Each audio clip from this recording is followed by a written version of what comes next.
우리 오늘 읽었던 고린도전서 12장 27절부터 마지막 절까지 말씀을 통해서 성령의 은사 세 번째 직분이라고 하는 제목으로 하나님 말씀을 전하겠습니다.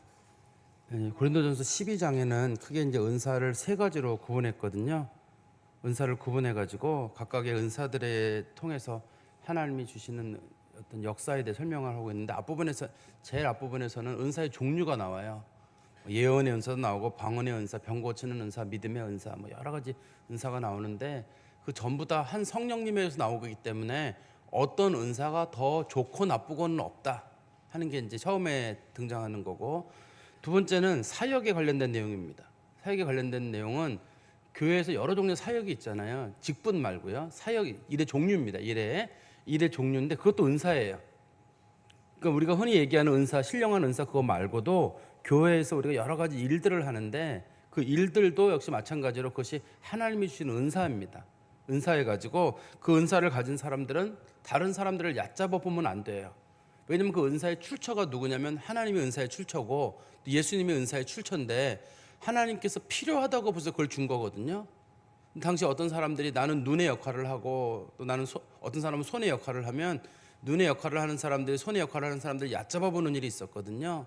그래서 그렇게 하지 마라. 모든 은사, 모든 사역과 관련된 것들은 다 똑같다. 만일에 어떤 건 쓸데없다라고 말한다 그러면 그 사람은 그리스도를 얕잡아 보는 것이고 성령의 역사를 무시하는 것이다라고 이제 말했습니다. 오늘 본문에서는 세 번째인데요. 이건 이제 교회를 섬기는 일에 있어서 직분에 관련된 내용들인데 이거를 직분 세 가지랑 은사 5가지로 보는 방법이 있고 전부 다 이 본문에 나와 있는 8가지를 전부 한 가지 은사로 각각의 은사 중에서도 직분을 나타내는 거로 볼 수도 있습니다. 2가지 면이 다 있거든요. 우리가 그걸 좀 고려하시면서 오늘 본문을 좀 보기를 바랍니다. 27절 말씀 보시면 너희는 그리스도의 몸이요 지체의 각 부분이라. 여기 보면 그리스도의 몸 이런 표현을 쓰잖아요. 이거 우리가 보통 이제 문법에서는 소유격이라고 하잖아요. 그리스도인들은 하나하나가 다 누구냐면 그리스도의 몸이에요. 그리스도의 지체이기 때문에 소유의 주인이 누구냐면 하나님이 소유예요. 우리들의 그 모든 직분의 소유권자가 하나님이시거든요. 근데 이 소유권 자체를 좀 가볍게 여기면 절대 안 됩니다. 당시에 우리 여기 한번 12장의 앞에 보세요. 12장 2절에 보시면 너희도 알거니와 너희가 이방인으로 있을 때 말 못하는 우상에게로 끄는 그대로 끌려갔느니라 이런 표현이 있잖아요. 무슨 말이냐면 당시에 이제 고린도 교회 성도들이 예수를 믿기 전에 이게 뭐 은사나 그런 것처럼 무슨 신적인 어떤 신비함이나 무슨 뭐 신적 황홀감이나 뭐 이런 거에 막 빠지는 일이 있었거든요. 그런 일로 인해 가지고 고린도 교회 성도들은 잘못된 어떤 성령관이나 잘못된 은사관을 가지고 있었어요. 그래가지고 나는 특별히 어떤 좋은 은사를 가지고 있고 내가 열심히 하면 하나님이 나한테 특별한 은사를 주고 내가 열심히 했기 때문에 이런 직분을 갖고, 여기 본문에 보면 직분으로 크게 알려진 게 3가지 나오죠. 하나는 사도, 선지자, 교사, 이게 여러 가지 직분이 나오잖아요. 내가 그만큼 능력이 되기 때문에 하나님은 나를 특별한 직분으로 줬다. 우리로 말하면 목사, 장로, 권사, 안수집사 이렇게 할 때 내가 그만한 사람이 되기 때문에 하나님이 그런 직분을 줬다라고 당시에 사람들이 생각을 했습니다. 그런데 성경은 뭐라고 말하냐면 모든 소유권 자체는 하나님이 가지고 계세요. 그래서 하나님께서 그 사람에게 적정한 것을 줬기 때문에 그 직분 자체는 높고 낮음이 없어요. 높고 낮음이 없고 물론 질서는 있죠. 교회 내에서 목회자와 장로님들이나 다 질서가 있습니다만 그 직분 스스로 받은 사람 스스로가 누구는 높고 누구는 낮다 그런 기준으로 보면 안 되겠죠. 그 다음에 또 한 가지는 이걸 직분을 주신 목적이 있을 거 아니에요. 그걸 통해 가지고 하시려는 하나님의 뜻이 있거든요. 그것도 누가 주냐면 그리스도의 몸이니까 그리스도가 정하는 거예요. 저 사람을 통해서 이런 일을 하려고 하고 또 이 사람을 통해서 이런 일을 하려고 하고 그 목표 자체를 예수님이 정하시는 거란 말이에요.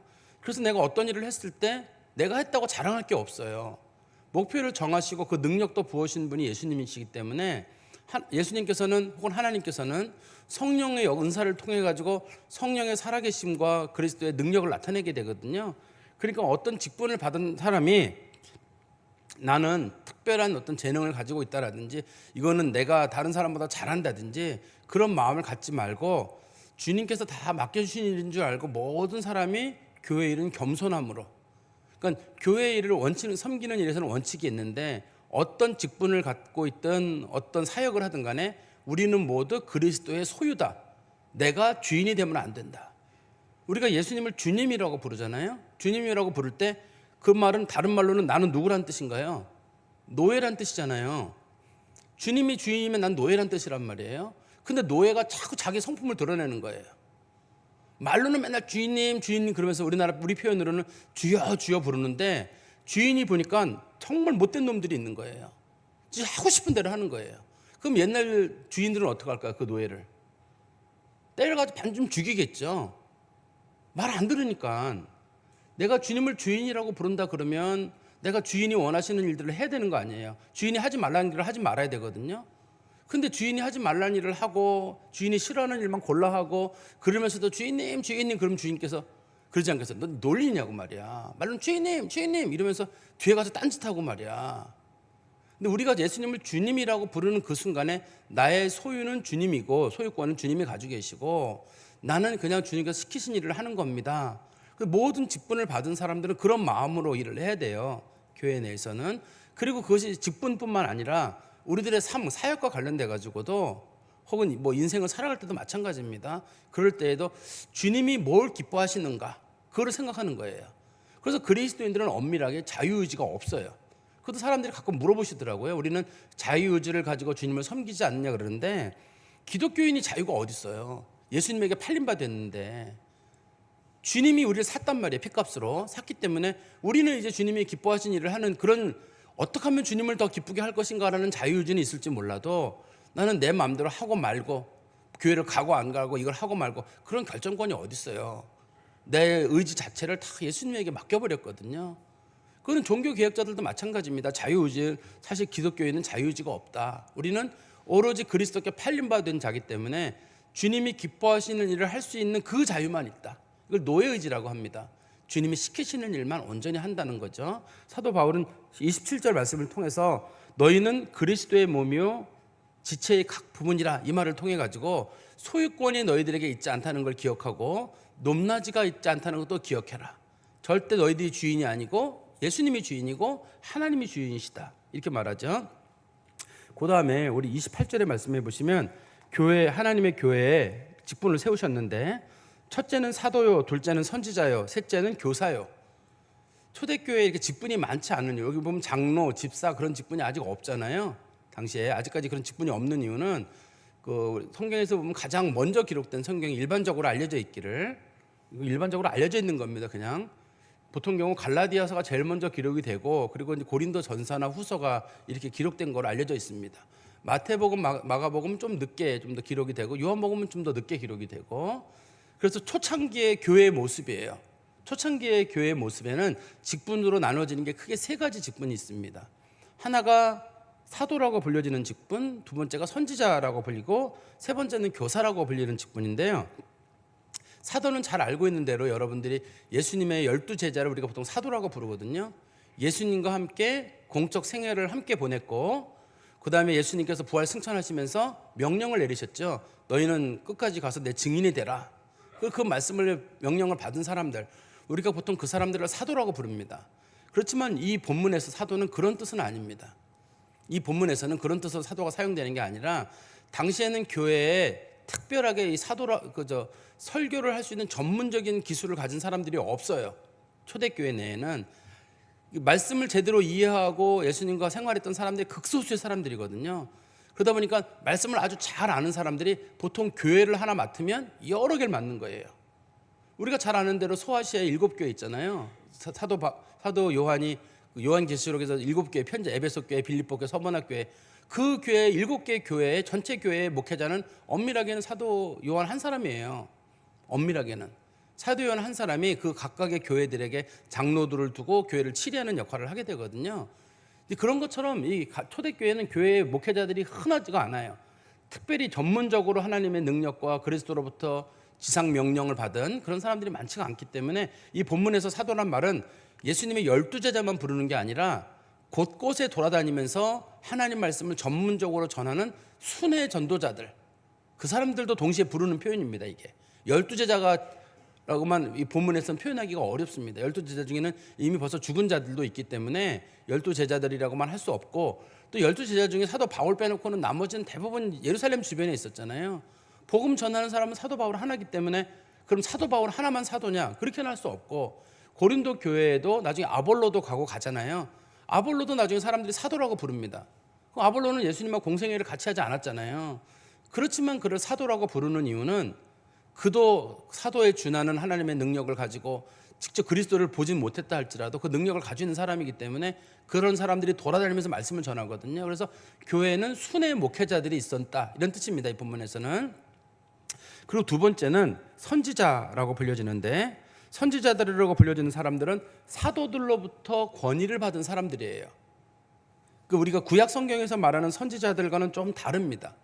구약 시대의 선지자들은 하나님으로 직접 계시를 받아가지고 사람들을 비판하거나 사회적인 그런 정의를 실현하는 일을 하잖아요. 주로 선지자들이 했던 건 뭐냐면 두 가지입니다. 하나는 정권을 비판하는 거, 두 번째는 사람들에게 죄를 회개하라고 알리는 거. 그래서 대부분 선지자들은 정권 비판이 첫 번째 목적이에요. 제가 이건 정치적인 이슈랑은 다른 문제인데, 가끔 분들이 그런 얘기 하잖아요. 교회는 정치 얘기를 해야 되냐 말아야 되는데 반드시 해야 돼요. 하지 않으면 이건 교회가 아닌 거예요. 목회자들도 교회 목회자가 아닌 겁니다. 그거를 하지 않으면 큰일 나는 거예요, 하나님 앞에. 정치에 대한 비판을 아주 신랄하게 비판을 해야 하는 거예요. 그러다 보니까 당시에 그 선지자들에 대한 사람들의 인식이, 저 사람들은 야당인가 도대체, 왜 왕을 저렇게 비판하고 지도자들을 저렇게 비판하는가, 미친 사람들 아닌가, 저렇게 얘기했다가는 분명히 칼에 맞아 죽거든요. 죽을 줄 알면서도 계속 비판하는 거예요. 너는 잘못했다, 이런 일을 행했다, 네가 하나님 앞에 벌 받는다. 당신은 절제 왕정이라서 그렇게 비판하는 게 쉽지가 않아요. 목숨 걸고 비판하는 겁니다. 당신들이 회개하지 않으면 나라가 망가지는 거니까. 당신은 백성들이 회개하는 게 아무 의미가 없어요. 지도자가 회개를 해야지만이 나라가 똑바로 서는 거였기 때문에, 왕정 시대에는. 지금은 우리가 정신을 차리고 지도자를 바꾸면 되잖아요. 옛날엔 지도자를 못 바꾸잖아요. 절대 왕정 시대에는 못 바꾸니까 선지자들이 가가지고 왕에게 정신 차려라. 그럼 대부분 왕들은 받아들이나요, 이거를? 선지자를 죽여버리고 말죠. 선지자 죽으면 그 다음 또 다른 선지자가 가서 또 전하고 그런 일이 있었단 말이에요. 근데 여기서 말하는, 제가 오늘 본문에서 말하는 선지자는 그런 직분하고는 다른 직분이에요. 각각의 교회를 맡고 있는 목회자들과 비슷한 직분입니다. 아까 제가 말씀드린 그 소위 사도라고 불려지는 사람들은 순회 목회자여가지고 여러 교회를 돌아다니면서 말씀을 전하는데, 예수님의 그 열두 사도와 비슷한 정도의 수준을 가지고 있는 뛰어난 그런 전문 전도자들, 그런 사람들을 본문에서는 사도라고 부르고, 이 본문에서 말하는 선지자라고 불려지는 사람들은 각각의 개별적인 교회를 맡고 있는 목회자들이에요. 그러나 그들은 누구에게 명령을 위임받았냐면, 예수님은 이미 돌아가시고 부활승천하셨기 때문에 예수님의 12사도로부터, 순회 설교자들로부터 명령을 부여받은 사람들이죠. 그래서 이 사람들은 하나님 말씀을 곳곳에서 선포하는 역할을 하는 그런 지도자들로 불려지는데, 근데 아직까지는 목사 안수나 그런 것들이 고린도 교회에만 해도 아직까지 정착이 되어 있지 않았거든요. 그래서 말씀 전하는 일을 주로 하는 사람들, 그런 사람들을 부르는 말이고, 세 번째는 28절에 보시면 교사라는 직분이 나오잖아요. 교사라는 직분이 나오는데, 이 교사라고 말하는 직분은 그 교회 성도들 중에서 좀 신실한 사람들이, 구약 성경이나 이런 신약 성경은 아직까지 기록되기 전이에요. 구약 성경을 풀어가지고 예수가 누군지, 또 교회 성도들은 어떻게 생활해야 되는지, 그런 윤리적인 부분이나 그리스도의 구원과의 관계, 이런 것들을 설명하는 성숙한 성도들을 부르는 말입니다. 요즘 말하는 주일학교 교사랑은 조금 좀 달라요. 또 이거는 주일 교사랑은 좀 다르게, 성도들 중에 성숙한 사람들이 구약 성경밖에 없으니까 당시에 구약 성경을 인용해가지고 구약 성경에 나타나는 예수 그리스도의 모습을 가르쳐주고, 성도들의 삶의 윤리에 관련된 부분들, 그런 것들을 가르쳐주는 사람들, 그런 사람들을 성경에서는 교사라고 불렀는데, 이게 세 개가 초창기의 교회의 그 직분이었던 것 같습니다. 나머지는 뒤에 가면 장로라는 직분도 나오고 집사라는 직분도 나오죠. 나중에는 보면 그 디모데 전후서나 디도서에 나오는데, 성경에서 가장 늦게 기록된 것이 요한계시록 전에는 디모데 후서가 제일 마지막에 기록이 됐거든요, 일반적으로. 그래서 디모데 후서에는 우리가 알고 있는 요즘의 직분들이 다 거기에 기록이 돼 있습니다. 여자 집사, 소위 이제 권사라고 불려지는 그런 직분들도 거기에 기록이 돼 있죠. 그 다음에 다시 우리 28절 중간에 보시면, 첫 번째 보시면 첫째는 사도요, 둘째는 선지자요, 셋째는 교사야다가 갑자기 넷째는 이래야 되는데 넷째는 없고 그 다음은 이렇게 말하잖아요. 그 다음은 능력 행하는 자예요. 그 다음은 병 고치는 은사와 서로 돕는 것과 다스리는 것과 각종 방언을 말하는 것이다.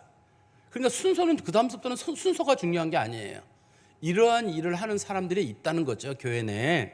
그러면 여기서 능력 행하는 자는 뭐냐면 뒤에는 이제 병 고치는 은사가 나옵니다만 병 고치는 은사뿐만 아니라 귀신을 쫓아내는 일, 기적을 행하는 일, 교회 내에서 복음을 전하는 일에 도움이 되는 사역이에요. 이게 요즘은 이런 일이 드물죠. 요즘은 드뭅니다만 교회 내에서 하나님의 복음이 잘 전해지도록 하는 2차적인 사역, 1차적인 사역은 말씀을 전하는 사역인데 이거는 사도나 선지자나 교사가 하는 일이고 부수적인 사역이에요. 하나님의 말씀이 힘있게 할 수 있도록 병 고치거나 귀신을 쫓아내거나 기적을 행하는 일들을, 놀라운 일들을 행하는 일을 하는 사람들, 그런 직분을 가진 사람들이 있었고, 그 다음에 두 번째는 병 고치는 은사를 가진 사람들이 있었습니다. 이 사람들은 신유의 은사를 받은 사람들이어가지고 교회에 누가 아프다 그러면 함께 기도해서 병을 고쳐주는 일, 이것도 마찬가지로 목적 자체가 하나님의 복음이 잘 전파되도록. 사도들도 이 은사를 가지고 있었거든요. 신유의 은사를요. 예수님께서도 제자들을 파송할 때에도 가서 병든 사람 있으면 놓고 기도해라, 병이 나을 것이다, 귀신이 물러갈 것이다, 이런 얘기 예수님 말씀하셨는데 그들로부터 그들이 받았던 그런 것처럼 하나님께 특별히 어떤 사람들에게는 신유의 은사를 주셨습니다. 이거는 내가 갖고 싶다고 갖는 게 아니라 하나님께서 필요한 사람들에게 신유의 은사를 주신 거죠. 그 다음에 또 한 가지는 서로 돕는 것. 하나님이 주신 은사 중에 서로 돕는 것이라는 은사가 들어있어요. 서로 돕는 거라는 건 뭐냐면 교회 내에서 누구를 돕거나 누구를 보조하거나 지원하는 역할을 하는 사람들. 그러니까 어떤 사람이 육체적으로 뭐가 필요하다 그러면 그 사람 도와주는 일을 한다든지, 혹은 그 사람이 물질이 필요하다 그러면 물질을 도와준다든지, 영적으로 필요하다 그러면 영적인 걸 도와준다든지, 그런 것들을 잘하는 사람들이 있었어요, 교회 내에서. 그런 사람들을 교회가 분류를 해가지고 이 사람은 서로 돕는 일을 하는 사람이라 정해놨는데, 이게 후에 아마도 성경에 나오는 집사 직분으로 변하는 것 같습니다. 집사 직분들이, 요즘은 집사라는 기준이 우리 헌법에 보면 소위 그 재정 출납에 관련된 게 주로 집사의 주요 업무거든요. 재정 출납이 주요 업무입니다만, 그것 외에도 교회에서 누가 힘들고 어려운 사람 있다 그러면 그 사람 다 도와주는 일, 그 정신적으로나 육체적으로나 필요한 사람 있으면 구제하고 공유를 베풀고 섬기는 일, 이런 것도 교회 직분이, 이것도 성령 받은 사람들이 하는 겁니다. 이런 사람들이 여럿이 모여있는 교회들은 구제를 잘한다 그러면 그 교회 성도들은 풍요로울 거고요. 섬김을 잘한다 그러면 그 교회는 풍요로울 거예요. 근데 하나님께서는 모든 교회에 이런 은사를 가진 사람들을 줬어요. 각 교회들마다 줬기 때문에 어느 교회에 섬김이 없고 긍휼이 없고 베품이 없다 그러면 성도들이 은사를 무시하는 거죠. 그래서 어느 교회는 가보면 진짜 냉랭한 교회들이 있어요. 제가 언제 한번 말씀드렸나요? 한 20년쯤 전인데 제가 이제 어느 교회에 주일 오전 예배 설교를 한번 초청을 받아서 가게 됐는데, 담임 목사님하고 설교를 다 끝나고 나왔는데 목사님이 저한테 그러시더라고요. 신 목사님 미안해요. 우리 교회가 음식을 차리는데 성도들이 다 먹어가지고 컵라면 딱 2개 남았다. 그래서 목사님하고 저랑 그 다락방 같은 데 가서 둘이 컵라면 먹었던 기억이 나거든요. 그럼 왜 그러냐면 그게 젊은 성도들의 교회예요. 젊은 성도들의 교회 가지고 막 아이들 먹이고 막 이러다가 정신이 없어. 주로 교인들이 그때 당시 30대, 40대들 대부분이더라고요. 당시 아직 교회가 좋고 교인들은 한 150명 됐을까? 목사님도 굉장히 그렇게 열정적으로 하셨는데 어른 성도들이 없다 보니까 이게 누가 외부 강사가 왔을 때 컵라면 하나, 그것도 남겨놓은 게 아니라 실제로는 목사님 댁에서 온 것 같아요. 그냥 싹 먹고 끝나버렸거든요. 그때 제가 처음 받은 게 이거 다 아무리 좋고 젊은 사람들의 교회지만 여기는 섬김과 또 나눔은 좀 적은 것 같다, 그런 생각을 했었거든요. 어떤 교회에는 그것도 은사예요. 하나님께서 은사이기도 하고 동시에 직분이기도 하거든요. 나는 하나님의 교회를 어떤 식으로 잘 섬겨야 되겠다, 그런 마음을 갖는 거고. 다시 보십시오. 28절 뒤에 보시면 다스리는 거, 이것이 우리가 이제 요즘 교회에서 말하는 칠이 은사를 가진 사람들일 텐데요.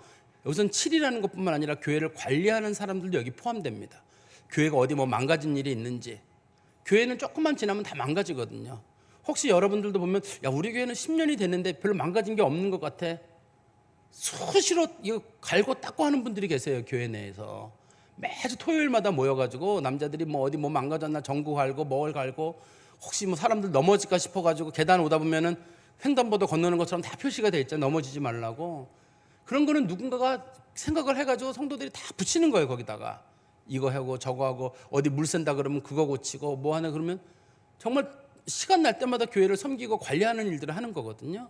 이것도 하나님이 주신 하나의 직분인 거예요. 저는 이 직분이 초창기에는 이제 막 장로님 직분이 아니었을까. 이게 나중에는 관리 겸 치리의 직분으로 간 거로 보이는데요. 어떻든 간에 그런 교회에 그런 역할을 하는 사람들이 있었습니다. 그 교회 내에서. 이거는 말씀 전하는 일을 하는 건 아니에요. 그렇지만 2차적으로 교회가 성장하고 성숙해 나갈 수 있도록 도움을 주는 사람들이겠죠.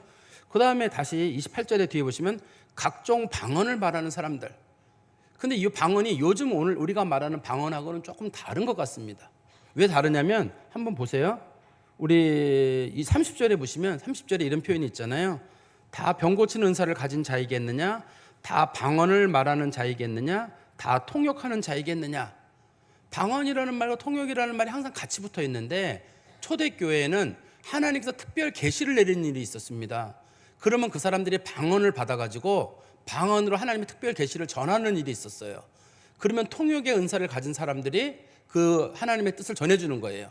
자, 이 교회에 하나님 주시는 말씀이 전해지는 거다 보니까 요즘은 방언 기도가 주로 하나님과 나와의 영적인 기도다의 그 무게가 있잖아요. 근데 초대교회의 방언의 은사는 그거랑은 좀 다르게 하나님으로부터 직접적인 계시를 받아가지고 교회나 누군가에게 알려주는 예언의 은사와 비슷하게 섞여 있는 거. 그런데 방언의 은사 중에도 어떤 거는 그냥 기도하는 역할만 있고 하나는 예언하는 역할이 있었기 때문에 우리 뒤에 한번 보시죠. 14장에 가보시면 14장에 이런 표현이 있습니다. 사랑을 추구하며 신령한 것들을 사모하되 특별히 예언을 하려고 하라. 방언을 말하는 자는 사람에게 하지 아니하고 하나님께 하나니 이는 알아들을 자가 없고 영어로 비밀을 말함이라. 그러나 예언하는 자는 사람에게 말하여 덕을 세우며 권면하며 위로하는 것이요. 이런 표현이 있잖아요.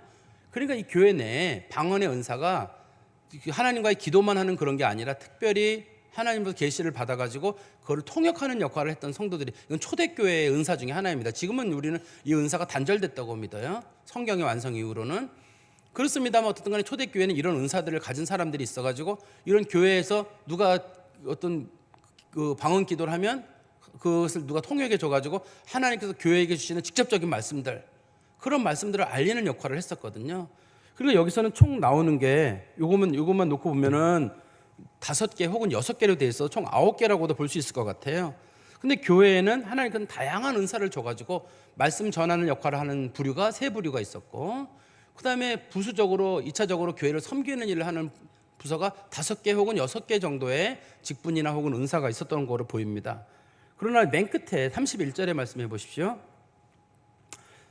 너희는 더욱 큰 은사를 사모하라. 내가 또한 가장 좋은 길을 너희에게 보이리라. 이 본문이 사람들에게 간혹 혼동을 일으키는 본문이라고 합니다. 더욱 큰 은사가 혹시 가장 좋은 길인가? 이렇게 오해하는 거예요. 여기 보면 더욱 큰 은사를 사모해라. 그러니까 어떤 분들이 13장 1절에 가니까 사랑은 오래 참고 그러니까 이게 사랑을 얘기하는가 보다 싶은데 그런 뜻은 아닙니다. 여기 보면 더욱 큰 은사를 사모하라. 이게 복수로 돼 있어요. 원래 이제 은사라는 말이 그리스어로 카리스마거든요. 근데 카리스마인데 이거는 복수형 카리스마타라고 돼 있어요. 복수입니다, 이게. 그 다음에 가장 좋은 길을 너에게 보이리라 할 때 좋은 길은 그리스어로 호도스라고 하는데 여기는 단수로 쓰여져 있어요. 그러니까 이게 그 더욱 큰 은사라고 하는 거는 복수기 때문에 여러 가지 거란 뜻일 거고, 그 다음에 가장 좋은 길은 이 본문의 내용만 봤을 때는 뒤에 나오는 사랑과 관련된 어떤 것으로 보이는데, 이 본문에서 더욱 큰 은사란 말의 뜻은 다시 14장 1절에 가보시면 사랑의 은사를 추구하며 신령한 것들을 사모하라 이런 표현 있잖아요. 신령한 것들이 이 본문에서 말하는 더 큰 은사인 것 같아요. 그러면 신령한 은사란 말은 뭐냐면 그 교회에 꼭 필요한 은사예요. 그 교회에 꼭 필요한 은사. 대부분 사람들이 비슷한 은사를 가지고 있는데 어떤 우리 교회는 보면 꼭 요 은사를 가진 사람이 있었으면 좋겠다. 그리고 한번 그걸 놓고 기도하는 거예요. 예를 들어서 어떤 교회가 목사님이 생각하기를 그 교회 성장의 원인이 그 목사님은 자기가 설교를 잘해서 성도들이 많이 모인다고 생각을 했어요. 근데 그 교회 성도들에게 물어보니까 주방 음식이 맛있어서 교회에 왔다 하는 성도들이 대부분이에요. 그 교회 주방 담당하시는 분이 호텔 주방장이신데 그분이 주일날 음식을 준비할 때 최고의 음식을 자기 돈으로 준비를 하세요. 그러니까 성도들이 교회를 못 빠져요. 그 호텔 음식을 먹어야 되는데 못 빠져요. 그러면 그 교회에는 이분이 목사님보다 어쩌면 더 큰 은사를 가지고 있는 분이에요. 그런 은사를 가진 사람이 있으면 그 교회는 누가 빠지고 싶어도 못 빠지는 거예요. 그런 것처럼 꼭 음식만 얘기하는 건 아닙니다. 교회에 부족한 부분이 있거든요. 저는 저희 교회 어제 제가 남전도회 하면서도 그런 얘기 말씀드렸는데 우리 교회에 정말 꼭 필요한 은사는 뭘까? 사람들을 돌보는 일을 특별히 남자들이 덜 하는 것 같다. 누가 새롭게 왔을 때 같이 끌어안고 얘기 나누고 또 뭐 좀 밥도 사주고 교제도 하고 그래야 되는데 그런 은사가 좀 부족한 것 같다. 그런 은사를 가지신 분들이 몇 분 계세요. 그리고 그런 분들이 한 20명, 30명씩 맡고 계시거든요. 교회가 유지되고 있는 데는 누가 새로운 성도가 왔을 때 그 사람들 밥 사주고 같이 뭐 교제하고 부부간에 만나고 한두 분, 서너 분이 이 사람 수십 명을 맡고 계십니다. 현재 저희 교회는. 그렇지 않으면 성도들이 외로워서 교회를 떠나죠, 대부분. 근데 우리는 제가 볼 때 너무 이분들이 이게 짐이 무거워요. 제가 보니까. 이런 은사를 가진 사람들이 교회에 많이 있었으면, 그러니까 우리 교회에 덕을, 신령한 은사란 말은 덕을 세우는 거거든요. 덕을 세우기에 가장 좋은 것, 은사들 하나가 아닙니다. 신령한 것들이라고 제가 말씀드렸잖아요. 여러 가지 것들인데 어떤 교회는 음식일 수도 있고 어떤 교회는 사람을 돕는 일들, 사람을 챙기는 것들. 누가 외로운 사람 왔을 때 그런 사람들에게 정을 가지고 잘 대하는 사람들이 있으면 그런 사람들이 우리 교회에 있었으면 좋겠다. 어느 교회는 똑똑한 사람들이 있어서 누가 누구를 가르치는 은사가 있는 사람이 있으면 잘 가르칠 수 있을 거 아니에요. 근데 우리 교회는 웬만한 은사는 다 있어요. 제가 보니까 여러 명의 은사들이 있는데 목회자인 제가 볼 때는 누군가가 새롭게 왔을 때 같이 끌어안아주고 어떻게 지내세요? 혹시 직장은 어디 있어요? 제가 뭐 도와드릴 거 없을까요? 하고 이렇게 몇 달만이라도 이렇게 좀 끌어안아주는 사람이 있었는데 그런 분들이 많지가 않네요. 그래서 사람들이 오셔가지고 하시는 말씀이 참 교회 차갑습니다. 그렇게 말씀하시고 어떤 분들은 교회를 떠나시면서 내가 목사님하고 교역자들 몇 분 빼놓고는 정말 인사 한번 하지 않더라. 근데 우리는 내가 꼭 인사를 해야 되느냐 그러는데 하나님의 교회에 적응할 때는 설교만 듣고 오는 건 아니잖아요. 설교를 몇 번 듣는 거고 그러다 보면 나중에 사람들이 느껴지는 따뜻한 감정이나 돌봄 이런 게 있어야 되잖아요. 근데 그런 것들도 필요하다고 생각해요. 물론 너무 과한 것도 그래요. 어떤 분이 다른 교회 가서 저희 교회로 돌아오신 분 계시거든요. 그래서 제가 왜 돌아왔냐 그랬더니 맨날 만나자 그런데요. 맨날 만난다 그랬는데 뭐 빵 먹자고 그러고 뭐 커피 마시자 그러고 그것도 하루 이틀 뭐 이렇게 시간을 안 준대 맨날 만난다 그랬는데요. 또 그건 또 너무 과한가 봐요.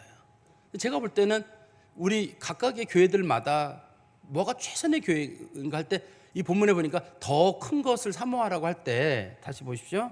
더 큰 은사를 사모하라고 할 때 우리 교회가 봤을 때 꼭 필요한 거. 또 저는 그렇게 보지만 각 부서 혹은 장로님들 이런 분들이 봤을 때는 이런 은사를 가진 사람이 있었으면 좋겠다. 사모하라는 말은 그런 사람 놓고 기도하라는 거잖아요. 그런 사람이 우리 교회에 오도록 또 그런 은사를 가진 사람이 있으면 우리 교회에서 활동을 하도록 하나님은 전 다 주셨다고 생각하는데 그 은사가 아직 안 드러났다고 생각해요. 그 은사를 가진 사람들이 활동을 해야죠. 활동을 하고 움직이면 교회가 아주 활기차지게 되고 부족한 제 모습이 많이 가려지지 않을까. 제가 부족한 점이 많고 뭐 그런데 좀 어색한 면이 많은데 그런 것들을 가려줄 수 있는 성도들이 있으면 어떨까. 그럼 여러분들 생각해 보시죠. 뭐가 제일 우리 교회에서는 요런 은사를 가진 사람이 있었으면 좋겠다라든지 내가 뭔가 이걸 하고 싶을 때 나와 함께 도와서 이 일을 할 수 있는 사람이 없을까? 누가 딱 떠오르긴 하는데 그 사람은 지금으로서는 안 하고 있는데 하나님 저 사람이 자기 은사를 발견해가지고 그 사람이 교회에서 그 역할을 감당하게 해달라. 근데 아무리 봐도 우리 교회에 없는 경우 있거든요. 그런 경우는 하나님 그런 은사를 가진 사람을 우리 교회로 보내주십시오. 이 본문에서 말하는 더 큰 은사를 사모하라는 말은 그런 뜻이에요. 교회에 덕을 세우는 은사를 가진 사람들, 그런 사람들이 있도록 그런 은사들이 교회에서 발현되도록 우리가 더욱 사모하고 기도하라는 뜻일 겁니다. 두 번째는 31절 끝부분입니다. 내가 또한 가장 좋은 길을 너희에게 보이리라 할 때 가장 좋은 길은 사랑이에요. 이 본문에서는 아무리 은사가 많아도 사랑이 없으면 빵점이에요. 사랑이 사람들을 움직이게 하고 사랑이 동시에 열매이기도 합니다. 가장 좋은 길은 사랑. 그래서 13장 전체가 다 사랑장이잖아요. 방언의 은사가 있는데 그 사람 맨날 싸워요. 그게 무슨 소용이 있어요? 이 특별히 고린도 교회가 파당이 많이 나눠졌거든요. 나는 뭐 바울파다, 나는 아볼로파다, 나는 뭐 예수님 파다, 뭐 이런 식의 파가 많이 나눠져 있었는데 그리스도가 어떻게 나뉘어지느냐, 어떻게 교회가 파당이 나눠지느냐. 근데 이 교회 성도들은 내가 은사를 받았고 내가 뛰어나고 또 교회가 여러 개로 나눠져, 고린도 교회는 여러 개거든요. 교회가 하나가 아니라. 그러다 보니까 이 교회 저 교회 간에 서로 경쟁하고, 그러다 보니까 교회로서의 면목을 잃어버리게 됐거든요. 교회에 있는 성도들에게 가장 중요한 기본적인 덕목은 사랑이에요. 다른 사람이 가진 은사를 존중하고, 나보다 부족한 사람이 있으면 야, 저런 사람들은 하나님께서 어떻게 쓰시려고 하는가를 보고 그 사람을 높여줄 줄 알고, 그런 은사를 가진 사람들이 많고, 그러려면 그 사랑의 은사를 가진 사람들 뒤에 보십시오. 4절에 보시면 오래 참아야 되고, 사랑은 오래 참고 사랑은 온유하며, 늘 너그러운 마음으로 기다려줘야 되고, 누가 뭐 가졌다고 시기해서는 안 되고, 자랑해서도 안 되고, 교만해서도 안 되고, 다른 사람들에게 무례하면 안 되고, 자기 유익을 구하도 안 되고, 성내면 안 되고, 악한 거 생각하면 안 되고, 불의를 기뻐하면 안 되고. 이게 이제 성경에서 말하는 사랑의 은사의 여러 가지 모습이잖아요. 저는 우리 교회에 필요한 것도 역시 이 사랑이라고 생각해요. 사랑이 없어지게 되면 교회는 지옥과 똑같아져요. 너무 강팍해져가지고, 우리나라 말로 강팍이 맞는 발음이에요. 발음상으로 우리가 보통 발음할 때는 강팍으로 발음합니다만 한문으로는 강팍이 맞는 말이에요. 정말 너무 강팍해져가지고 사람들이, 사람이 살 수 없는 곳이 돼버린다 그러면 그게 무슨 의미가 있어요? 그죠? 사람이 살 수 없는 곳이 된다 그러면, 여기가 적어도 사람들이 좀 허물이 있고 부족하더라도 사랑이 있고, 우리가 가정이 그래서 좋은 거 아니에요? 누가 잘못했더라도 너그럽게 봐주고 모른 척 해주고 덮어주고, 그게 가정이고 그런 거지. 그걸 가지고 혼내고 뭐 하면 그게 가정으로서 역할을 하나요? 교회도 마찬가지잖아요. 뭐가 좀 부족하더라도 서로 챙겨주고 덮어주고, 그러려면 오래 참아야 되고 온유해야 되고, 시기하면 안 되고 자랑하면 안 되고, 이런 것들이 교회 전반적으로 다 필요한 것들입니다. 제가 말씀이 결론을 맺으면, 하나님께서는 교회를 세우셔서 여러 가지 직분을 세우셨거든요. 가르치는 직분을 통해서 교회 성장을 이루어요. 교회 성장에 관련된 건 주로 이제 목회자들과 교회를 가르치는 역할을 하시는 분들이 이거에 대한 책임을 지고 있습니다만, 2차적으로 교회에 많은 은사를 주셔가지고 교회를 돌보는 사람들, 섬기는 사람들, 그다음에 공의를 베푸는 사람들, 구제하는 사람들, 사랑을 베푸는 사람들, 여러 가지 은사를 통해 가지고 교회가 훨씬 더 성숙한 모습으로 갈 수 있는데, 우리들에게도 하나님께서 그런 은사를 달라고 기도하는 것도 필요할 것 같고, 두 번째는 우리 교회에 꼭 필요한 은사가 뭘까? 어떤 사람이 오면 우리 교회가 정말 좋을까? 그런 사람 하나만 왔으면, 혹은 그 은사를 가진 사람이 지금 숨어 있는데 그 은사를 가진 사람이 좀 드러날 수 있도록 있어요. 누군가가 다 숨겨져 있는데 성품이 뭐 내성적이라든지 아니면 기회가 되지 않아서 그러는데, 그렇게 물어보다 보면 쟁쟁한 분들이 많아요. 교회에 물어보면 저만 흐지부지하고 다 쟁쟁하더라고. 다 왕년이 있어요. 한가락 하셨던 분들인데, 그런 분들이 자기 능력을 한번 발휘하셔가지고 교회에서 한번 활동하시고 하나님 앞에 칭찬도 받으시고, 그리고 교회에서는 누가 움직였을 때 시기 질투하면 안 되죠. 저 사람 왜 나서느냐, 모난돌이 정 맞는다, 그렇게 하는 게 아니라 그거 한번 좀 서로 지켜봐주고 격려해주고, 그게 좋은 교회의 모습이 아닐까. 저는 우리 교회에 그런 일들이 좀 있어야 되지 않을까 하는 생각을 해봅니다. 제가 이 말씀과는 별개로, 오늘이 우리가 아직 3월 달이긴 합니다만, 제가 이 3월 달 초에는 항상 우리 그 재직들이나 성도들에게 이 예배와 관련되거나 성도들에게 드려야 될 말씀을 항상 드리기 때문에 오늘도 제가 그 말씀을 좀 준비를 했는데요. 우리 성도들은 교회를 세움에 있어서 꼭 필요한 것 중에 한 가지가, 이건 그 기본적인 우리 뭐 성도들은 다 기억을 하셔야 되는 문제인데, 주일 성수를 꼭 하셔야 됩니다. 주일 성수를. 어떤 분들은 주일 성수 해도 되고 안 해도 된다 그러는데 그렇지 않아요. 제가 우리 교회 어떤 성도님이 정말 직장을 구하고 돈이 꼭 필요해요. 근데 주일날 걸려가지고 일을 못 하시더라고요. 굶어도 주일날은 일할 수 없다는 거예요. 그런 분들이 계세요. 그런 분들이 주일날 자리를 채우는 겁니다, 우리 교회에. 어떤 분들은 직장 생활도 하면서도 오시는 분들도 계십니다만, 물론 이제 특별한 직종에 있거나 그럴 수밖에 없는 분들은 제가 이해가 됩니다만, 그래도 주일 성수는 목숨 걸고 하는 거예요. 어디서든지 최소한 예배라도 드릴 수 있도록. 그런 분들이 우리 교회에 정말 주일 성수 철저한 분들이 계세요. 정말 그런 분들 보면 제가 존경이 우러나오고, 저야 목회자다 보니까 주일 성수 안 할 수도 없잖아요. 그런데 성도들은 주일 성수 잘 하시는 분들 보는데 하나님 앞에 값진 일입니다. 그리고 공예배에 참석하는 것도 성도들에게 중요합니다. 저희 교회가 정한 공예배는 주일 오전, 오후, 수요 예배. 여기가 우리가 일반적으로 말하는 공예배고, 그다음에 이제 금요 기도회도 예배에 들어 있는데, 어떤 분들은 뭐 금요 기도회가 예배냐 그러는데, 그럼 금요 기도회가 없을까요? 그럼 새벽 예배는 어떨까요? 새벽 예배도 없을까요? 그러면 그 다음서부터는 또 수요 예배가 없어지고, 주일 오후가 없어지고, 주일 오전만 남거든요. 또 어느 교회는 주일 오전도 성도들 놀러 갈 때 불편하다고, 요즘같이 연휴 끼잖아요.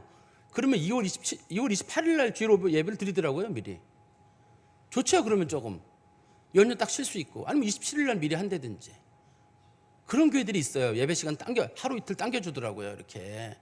그러는 건 안 되죠. 성도들이 하나님 앞에 공예배를 잘 드리시기를 바라고, 그 다음에 교회에서 섬김, 또 이웃에 대한 섬김, 교회도 잘 섬겨야 되지만, 같은 아파트든지 혹은 누가 어려운 사람이 있다든지, 저희 교회가 2026년도의 표 중에 하나가 사랑을 실천하는 교회가 되자고 했거든요. 선교도 중요한 일입니다만, 교회에 어려운 분들이나 어려운 시설에 있는 분들을 직접적으로 누구라도 한두 번씩은 꼭 돌봐야 된다고 저는 생각해요. 말로다만 한다는 게 아니라. 그런데 마음으로 하는 거랑 돈 보내는 건 쉬워요. 근데 직접 가서 섬기는 건 참 어렵습니다. 참 어려워요. 제가 김창도 선교사님을, 제가 저희 파송 선교사님이잖아요. 그 선교사님이 옛날에 저희 교회 청년부 회장이었거든요. 제가 섬기던 교회. 제가 그 친구를 그때 당시에 제일 좋게 본 게 뭐냐면, 장애인들을 그렇게 좋아하더라고요. 어디 밥 먹으러 간다 그러면 갔는데 멀리까지 갔어요. 좋은 데인 줄 알았는데 가보면 장애인 부부가 하는 가게. 어디 뭐 커피 마신다 그러면 간다 그러면 또 장애인 부부가 하는 가게. 장애인을 진짜 좋아하더라고요. 저는 장애인들하고 잠깐 만나고 막 끌어안아주고 힘드시죠. 이 정도가 제 장애인들에 대한 저의 태도거든요. 물론 저도 최근에 장애인이 됐습니다. 그렇지만 그걸 떠나서 진짜 장애인을 사랑하더라고요. 어디 가보면 어디 갔다 왔으면 장애인하고 이렇게 한 번 놀아주는 게 아니라 보통 일주일, 2주일 같이 이렇게 돌보고, 제가 보면서 저 친구는 그때는 청년이었거든요. 청년이었는데 참 다르다는 생각을 했었어요. 장애인으로. 지금도 아프리카 애들이랑 만나서 어울리는 거 보면 이물 없이 그냥 잘 대하거든요. 쉽지 않아요. 그러려면 내가 마음을 많은 부분을 비워야 돼요. 깔끔하고 너무 성격이 깨끗하고 이러면 다 안 돼요. 그냥 조금 누구 도와주고 생색내는 거 이런 게 아니라 정말 그 사람들을 사랑하고 하는 마음이어야 되는데, 저는 그 선교사님께 많이 배웠어요. 그 친구 그때 뭐 20대 막 군대 제대했을 때였는데 제가 많이 배웠습니다. 그때 당시. 우리도 어려운 사람들, 장애인들 보면 좀 돌보는 일들을 해야 될 것 같고, 그 다음에 우리 중직자들이나 일반 성도들도 11조 생활은 꼭 하길 바랍니다. 이것도 성도들에게 쉽지 않은 일일 수도 있어요. 요즘 같은 시대에 11조에 대한 비판이 사회적으로 많이 있습니다.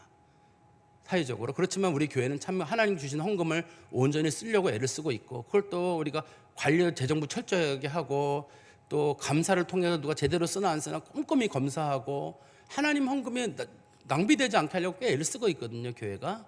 그러니까 우리 성도들도 교회를 믿으시고 11조 생활은 꼭 교회에다 하시고, 이거를 목사님 제가 11조를 반을 나눠서 어디 갖다 주고 반을 이렇게 하고 그렇게 하는 거는 사실 11조에 온전한 거라고 보기는 어려워요.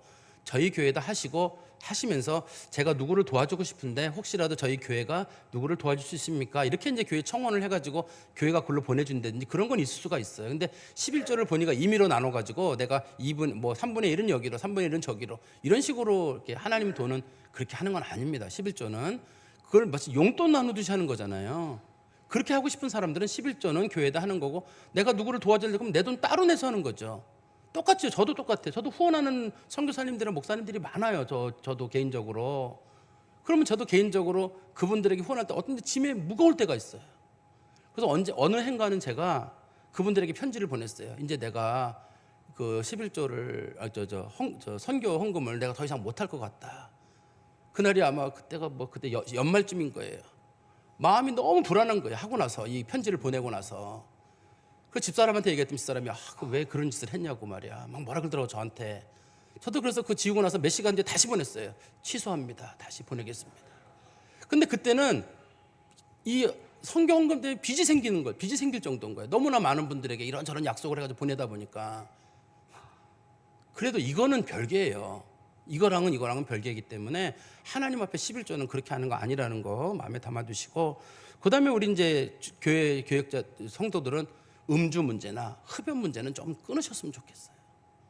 음주나 흡연 문제는 성도들은 하지 않도록, 어떤 분들은 그리스도인들이 지금 직장 생활하면서 할 수 있냐 그러는데 하지 않는 게 좋아요. 사업상이라도 그리스도인들 나는 하지 않는다 그래야지, 사업상 먹기 시작하면 사람들이 저놈 교회 다니는 거 알고 있고 집사한 거 장로고 다 알고 있는데 술 먹는다 그러면 사람들이 더 얕잡아 볼 거예요. 그러니까 술, 담배 문제도 우리 성도들은 꼭 끊으시고, 또 그다음에 가정 내 폭력이나 폭행 같은 것도 마찬가지예요. 가정 내에서도 남자든 여자든 서로 폭행하고 폭언하고 그런 것들도 교회에서는 안 돼요.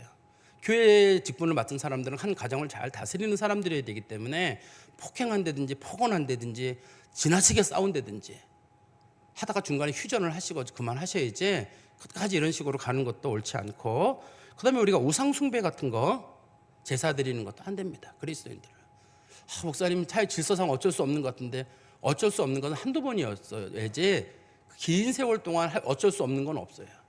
그거는 내가 스스로가 용인하는 거기 때문에 우상 숭배나 제사에 관련된 부분도 성도들이 하지 마시고, 맨 마지막으로는 정기적으로 성경을 읽는 거랑 기도 생활도 마찬가지예요. 아무리 좋은 일을 하는데 성경도 안 읽고 기도 생활도 하지 않고 그러면 그 온전하다고 할 수가 있나요? 기도 생활 그렇게 시간 많이 들지 않아요. 내가 할 수 있는 범위 내에서. 어떤 분들이 너무 무리하게 시간을 정해가지고 하루에 몇 시간씩은 해야 된다, 성경 하루에 몇십 장씩은 봐야 된다 그러는데, 그렇게 따지면은 성경을 꼼꼼히 보는 분들이 있거든요. 저는 어떤 날 성경 2절, 3절 가지고 일주일씩 갈 때도 있어요. 그 무슨 뜻인지 몰라가지고 말이에요. 고민하다가, 그러면 저는 그냥 에이 모르면 어떻게 읽고 지나가야지 이렇게 할 거라기보다는 그 말씀의 깊은 뜻을 자꾸 찾아내는 게 더 필요하다고 생각할 때도 있기 때문에 성경을 정기적으로 읽고, 그 다음에 기도 생활도 정기적으로 하는 거. 그 다음에 이거는 이제 예배위원회가 저한테 과거에 부탁하셨던 거라 제가 다시 한번 말씀드리면, 대표기도와 관련돼서 다시 한번 말씀드리겠습니다. 대표기도 하시는 분들은 10분 전에 보통 여기다도 좀 좌석을 써주셔야 될 것 같아요, 장로님. 왜냐면 어떤 분은 저기 계시다 오시고 어떤 분은 저기서 오시는 일이 있어가지고 좌석을 정하셔가지고 10분 전에. 그 다음에 복장을 꼭 갖추셔야 합니다. 뭐 쓰레빠나 반바지나 뭐 추리닝 차림으로 이렇게 오시는 분들이 간혹 계시거든요. 그러지 마시고 복장을 좀 갖춰서 오시고, 그 다음에 지정된 좌석에 앉아주시고, 기도는 웬만하면 5분을 넘지 않도록. 근데 우리 교회 대표기도상 5분을 안 넘는 분은 드뭅니다. 5분 안 넘기가 그렇게 힘들어요. 5분 안 넘기가 드뭅니다. 한번 누가 한번 내가 기도할 때 시간 좀 한번 재달라고 해보시면 5분 금방 넘어요. 5분이라는 기도는 기도하는 둥 마는 둥 해야 5분이에요. 꼼꼼하게 하시다 보면 벌써 시간이 넘어가요. 제가 장로님들 대표기도 할 때 보면 2장씩 준비하시는 분들이 있거든요. 그럼 제가 보면 저 2장은 아무리 해도 7, 8분은 갈 텐데 쉽지 않을 텐데. 장로님들께서도 기도 준비할 때 웬만하면 1장 범위 내에서 이렇게 딱 하시다 보면은 그 정도 범위 내에서 하시면 딱 좋지 않을까, 그런 생각이 들고요. 그 다음에 사적인 얘기나 정치적인 얘기, 사회적 의견에 관련 얘기들은 좀 자제하는 게 좋습니다. 하나님, 제가 지난 주간에 큰 죄를 저질렀습니다. 저 같은 죄인이 무슨 기도를 할 수 있겠습니까? 대표 기도하시는 분들은 그렇게 하는 건 아닙니다. 그 사적인 자리가 아니기 때문에 대표 기도하는 자리거든요. 그래서 예배에 관련된 것, 하나님의 영광에 관련된 것들, 뭐 말씀을 전하시는 목사님이 제발 사람답게 말씀을 전하게 해달라든지 뭐 그런 거 얘기들은 할 수 있을지 모르지만, 사적인 자기 감정, 제가 지난주에 뭐 이런 것 때문에 힘들었는데 저는 죄인입니다, 저 같은 놈 죽여주십시오, 뭐 이런 식의 사적인 내용들은 안 되고, 정치적이거나 사회적 의견은 낼 수는 있습니다만 지극히 조심스럽게 좀 해주시기를 바라고, 오직 하나님의 영광과 예배라는 것에 가능하면 집중이 되도록, 하나님의 영광과 예배에 좀 집중이 되도록, 하고 싶은 말들이 많지만 줄이고 마음속에 여러 번 새기셔가지고, 어떤 꼭 하고 싶은 말들이 있거든요. 꼭 이 시대에 해야 되는 말들이 있을 때 그래도 몇 번 새기고 삼키고, 그래서 그 엑기스를 가지고 하나님 앞에 드리고, 그 다음에 또 우리 과거에 이제 신춘섭 장로님께서 이 얘기 몇 번 말씀하셨는데, 저도 별로 이렇게 크게 귀를 기울이지 않았는데 요즘 들어서는 이게 장로님께 하도 세뇌가 돼서 그런지 자주 들리더라고요. 할 수만 있으면 대표 기도를 할 때 끝에 현재 시제로 좀 하면 어떠냐, 예수님 이름으로 기도합니다라든지, 예수님 이름으로 기도하옵나이다라든지, 예수 그리스도의 이름으로 기도하옵나이다, 기도합니다, 기도하였습니다. 그러니까 조금 걸리더라고요. 이게 그 기도하였습니다도 크게 문제인지는 잘 모르겠어요. 그러나 기도하였습니다 그러니까 왠지 조금 지난 것 같은 느낌이 들어가지고, 할 수만 있으면 시제를 기도합니다 이런 식으로. 이게 여러 번 말씀드렸는데도 아직까지도 과거 시제로 하시는 분들이 10분 중에 한 2-3분 정도는 되십니다. 우리 교회 대표기도 하시는 분들 중에. 그런데 아마 저보다 신장로님은 다 보고 계실 거예요. 불꽃 같은 눈동자로 보고 계실 텐데, 장로님께서 한번 조언하신 건데 그 기독교 자료에 나와 있는 내용들이라 기도하실 때 끝부분에 할 수만 있으면 현재 시제로 이렇게 기도를 해주시면 좋겠습니다. 한번 기도드릴까요?